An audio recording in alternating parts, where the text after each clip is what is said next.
सपुरी एक समकालीन फसल। सरकार मध्य सपुरी उपरे गुरुत्व देउछन्ति। ओडिशा रे वर्तमान चाषी भाई सपुरी को व्यावसायिक भित्तिरे चाष करुछन्ति, किंतु सपुरीर अनियमित फल धारण जोगु चाषी मानकु बेले बेले क्षति सहिबाकु पड़िथाय। सपुरी के लिए एक बहुत ही महत्वपूर्ण टेक्निक है, वो ये है क्रॉप रेगुलेशन। हम अपनी सुविधा के अनुसार सपुरी में फल ले सकते हैं।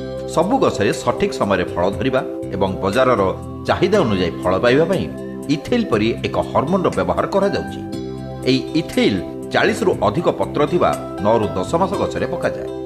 2.5 मिलीलीटर प्रति 5 लिटर पानी रे मिसई बा 50 मिलीलीटर इथेल 200 लिटर पानी रे भल करी मिसई प्रति गछ को 50 मिलीलीटर दिया जाए।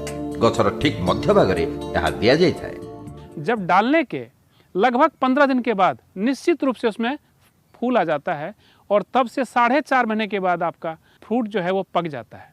इस तरह से हम इथेल डाल के हम अपने अनुसार फ्रूट को हार्वेस्ट कर सकते हैं। हार्मोन पकाइबार 15 रु 20 दिन रे गछरे 90% फूल आसी थाए एवं ताहार ठीक 4 रु 5 मास परे अमल करा जाए। सेथिपई जेबे आमे फल अमल करबाकू चाहूजे ताहार ठीक 5 मास पूर्व हार्मोन प्रयोग करबा दरकार। एपरी पद्धति अवलंबन करी चाषी निज सुविधा अनुसार फल पाइपारे। प्राकृतिक उपाय रे सबु गछरे फूल ठीक समय आसी न थाए, जहा फल रे फल अमल करिबारे अनियमितता देखा देइथाए। प्राकृतिक उपाय जो फूल होता चाषी तादर किसी क्षति पाला कि कौ गचरे है कौ गचरे नहला। एवं सबू गचरे जो फूल हो तो चाषी को यह निश्चित लाभवान करिबो। एई हार्मोन प्रयोग करबा द्वारा चाषी निज इच्छा अनुसार बाजार चाहिदा नै फल अमल करि परिबो। एपरिकी से वर्षा काल रे मध्य फल पाई परिबो एवं एई हार्मोन प्रयोग जोगु सपुरीरु मध्य भल लाभ पाई हबो।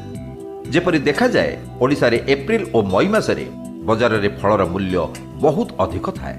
सेथिपई जदि चाषी डिसेम्बर इथेल प्रयोग करिवो तेबे से निश्चय एप्रिल मई मासरे फल आमदानी करी उच्च बाजारर लाभांश को छुई परिबो।